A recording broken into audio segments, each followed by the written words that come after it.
Hi ನಮಸ್ತೆ ಎಲ್ಲರಿಗೂ ಮತ್ತೊಮ್ಮೆ ನನ್ನ ಯೂಟ್ಯೂಬ್ ಚಾನಲ್ ಹ್ಯಾಪಿ ವರ್ಡ್ಗೆ ಸ್ವಾಗತ.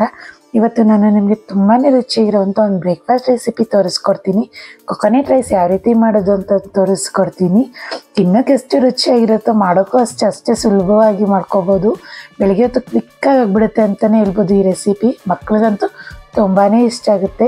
ನೀವೇನಾದ್ರು ನಮ್ಮ ಚಾನಲ್ನ ಫಸ್ಟ್ ಟೈಮ್ ನೋಡ್ತಿದ್ರೆ ನಮ್ಮ ಚಾನಲ್ನ ಸಬ್ಸ್ಕ್ರೈಬ್ ಮಾಡ್ಕೊಳ್ಳಿ, ಹಾಗೆ ಬೆಲ್ಲೈಕನ್ನ ಪ್ರೆಸ್ ಮಾಡಿ ವಿಡಿಯೋನ ಕೊನೆಯವರೆಗೂ ನೋಡಿ.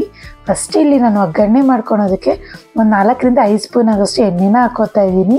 ಈಗ ಎಣ್ಣೆ ಚೆನ್ನಾಗಿ ಬಿಸಿ ಆದಮೇಲೆ ಅರ್ಧ ಸ್ಪೂನ್ ಆಗೋಷ್ಟು ಸಾಸಿವೆ ಮತ್ತು ಒಂದು ಅರ್ಧ ಕಪ್ ಆಗೋಷ್ಟು ಕಡಲೆಬೀಜ ನಿಮಗೆ ಜಾಸ್ತಿ ಬೇಕಾದ್ರೂ ಸೇರಿಸ್ಕೊಳ್ಳಿ. ಅದಾದಮೇಲೆ ಜೊತೆಯಲ್ಲೇ 2 ಸ್ಪೂನ್ ಆಗೋಷ್ಟು ಕಡಲೆಬೇಳೆ ಮತ್ತು ಒಂದು 2 ಸ್ಪೂನ್ ಆಗೋಷ್ಟು ಉದ್ದಿನಬೇಳೆ ಮತ್ತು ಒಂದು ಅರ್ಧ ಸ್ಪೂನ್ ಆಗೋಷ್ಟು ಜೀರಿಗೆ. ಕಡಲೆಬೇಳೆ, ಉದ್ದಿನಬೇಳೆ, ಕಡಲೆಬೀಜ ಎಲ್ಲ ಜಾಸ್ತಿ ಬೇಕಾದ್ರೂ ಸೇರಿಸ್ಕೋಬೋದು. ಮಕ್ಕಳಿಗೆ ಆ ಥರ ಮಧ್ಯ ಬಾಯಿಗೆ ಸಿಗ್ತಾರೆ, ತುಂಬಾ ಇಷ್ಟ ಆಗುತ್ತೆ. ಅದಾದಮೇಲೆ ಇಲ್ಲಿ 2 ಬ್ಯಾಡಗಿಕಾಯಿ ಮತ್ತು 2 ಗುಂಟೂರ್ಕಾಯಿ, ಒಂದು 4 ಹಸಿಮೆಣ್ಸಿನ್ಕಾಯಿ ನಿಮಗೆ ಖಾರ ನೋಡಿಕೊಂಡು ಸೇರಿಸ್ಕೊಳ್ಳಿ. ಒಂದು ಅರ್ಧ ಹಿಡಿ ಆಗೋಷ್ಟು ಗೋಡಂಬಿ, ಇದನ್ನೆಲ್ಲ ಸೇರಿಸ್ಕೊಂಡು ಚೆನ್ನಾಗಿ ಫ್ರೈ ಮಾಡ್ಕೋಬೇಕು. ಇದೆಲ್ಲ ಫ್ರೈ ಮಾಡಬೇಕಾದ್ರೆ ಫುಲ್ಲು ಲೋ ಫ್ಲೇಮಲ್ಲಿ ಇಟ್ಕೊಂಡು ಮಾಡ್ಕೊಳ್ಳಿ. ಕಡಲೆಬೀಜ ಎಲ್ಲ ಸಿದೋಗ್ಬಿಟ್ರೆ ಚೆನ್ನಾಗಿರಲ್ಲ. ಯಾವ ಥರ ಫ್ರೈ ಆಗಬೇಕಂದ್ರೆ ಪ್ರತಿ ಬೈಟಲ್ಲೂ ಇದರಲ್ಲಿರೋ ಎಲ್ಲ ಇಂಗ್ರೀಡಿಯೆಂಟು ಫ್ಲೇವರ್ ಸಿಗಬೇಕು, ಅಷ್ಟು ಚೆನ್ನಾಗಿ ಫ್ರೈ ಮಾಡ್ಕೋಬೇಕು. ಆಗಲೇ ಚೆನ್ನಾಗಿರೋದು ಕೊಕೊನೆಟ್ ರೈಸು. ಕಡಲೆಬೀಜ, ಉದ್ದಿನಬೇಳೆ ಎಲ್ಲ ಫ್ರೈ ಆದಮೇಲೆ ಇಲ್ಲಿ ಕರ್ಬೇವಿನ ಸೊಪ್ಪನ್ನ ಸೇರಿಸ್ಕೊತಾ ಇದ್ದೀನಿ. ಕರ್ಬೇವಿನ ಸೊಪ್ಪನ್ನ ಸೇರಿಸ್ಕೊಂಡು ಸ್ವಲ್ಪ ಬಾಡಿಸ್ಕೊಂಡ್ರೆ ಸಾಕು. ಈ ಥರ ಎಲ್ಲ ಬಾಡಿಸ್ಕೊಂಡು ಆಫ್ ಮಾಡಿಕೊಂಡು ಉಪ್ಪನ್ನ ಸೇರಿಸ್ಕೊಳ್ಳಿ. ಜೊತೆಲೇ ಉಪ್ಪನ್ನ ಸೇರಿಸ್ಕೊಂಡು ಹೋಗ್ಬಿಡಿ, ಕಡಲೆಬೀಜ ಎಲ್ಲ ಉಪ್ಪು ಆಗಿಬಿಡುತ್ತೆ. ಈಗ ಸ್ಟವ್ ಆಫ್ ಮಾಡಿದ್ಮೇಲೆ ಇಲ್ಲಿ ನಾನು ಉಪ್ಪನ್ನ ಸೇರಿಸ್ಕೊತಾ ಇದ್ದೀನಿ. ಉಪ್ಪು ಹಾಕ್ಕೊಂಡು ಸುಮ್ಮನೆ ಒಂದು ಮಿಕ್ಸ್ ಮಾಡಿಕೊಂಡ್ರೆ ಸಾಕು.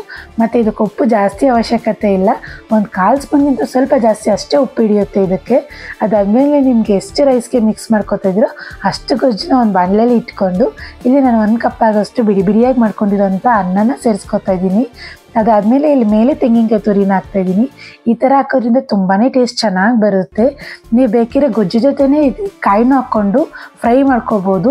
ಆದರೆ ಈ ಥರ ಮೇಲೆ ಹಾಕ್ಕೊಂಡು ತಿಂದಾಗ ಅದರ ಫ್ಲೇವರ್ ತುಂಬ ಚೆನ್ನಾಗಿ ಬರುತ್ತೆ. ಇಲ್ಲಿ ನಾನು ಅರ್ಧ ಚಿಪ್ ಆಗೋಷ್ಟು ಹಸಿ ತೆಂಗಿನಕಾಯಿ, ಫ್ರೆಶ್ ತೆಂಗಿನಕಾಯಿನ ತುಳಿದ್ಬಿಟ್ಟು ಸೇರಿಸ್ಕೊತಾ ಇದ್ದೀನಿ.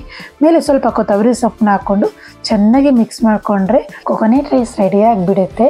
ನೀವೇನಾದ್ರು ಬಾಕ್ಸ್ಗೆಲ್ಲ ಕಟ್ತಿದ್ರೆ ಕೊಬ್ಬರಿನೂ ಗೊಜ್ಜು ಜೊತೆ ಸೇರಿಸ್ಕೊಂಡು ಸ್ವಲ್ಪ ಫ್ರೈ ಮಾಡಿಕೊಂಡು ಆಮೇಲೆ ಅನ್ನ ಹಾಕ್ಕೊಂಡು ಮಿಕ್ಸ್ ಮಾಡ್ಕೊಳ್ಳಿ, ಆಗ ತುಂಬಾ ಚೆನ್ನಾಗಿರುತ್ತೆ. ಆ ಥರ ಮಾಡ್ಕೊಂಡ್ರು ಈಗ ಇದನ್ನು ಚೆನ್ನಾಗಿ ಮಿಕ್ಸ್ ಮಾಡಿಕೊಂಡು ಸರ್ವ್ ಮಾಡ್ಕೊಳೋದಷ್ಟೇ.